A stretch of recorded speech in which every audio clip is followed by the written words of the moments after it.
বন্ধুরা, তোমরা কেমন আছো? নিশ্চয়ই ভালো আছো। আমি আবার তোমাদের সামনে উপস্থিত হয়েছি কিছু নীতি কথা নিয়ে। কেউই তোমাকে উপরে উঠতে সাহায্য করবে না, বরং নিচে নামাতে অনেকেই প্রস্তুত হয়ে থাকে। সারা জীবন যতই ভালো কাজ করো না কেন, লোকে তোমাকে মনে রাখবে না।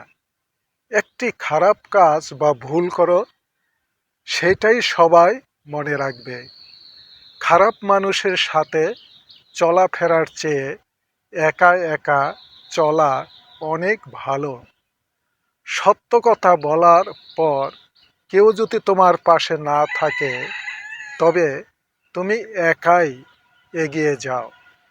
মানুষের দৃষ্টিতে ভালো হতে চাইলে সত্য, ন্যায্য কথা বলো না।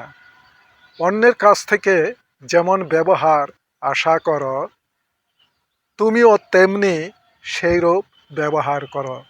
অন্যকে ঠকিও না, তুমিও ঠকবে না। অন্যকে সম্মান করো, তুমিও সম্মান পাবে। অন্যের জন্য গর্ত করো না, সেই গর্তে তুমি হয়তো পড়ে যাবে। সেবা করো, স্বার্থ হাসিলের জন্য নয়, বরং স্বার্থহীনভাবে। পরের সমালোচনা করো না, তুমিও সমালোচিত হবে না।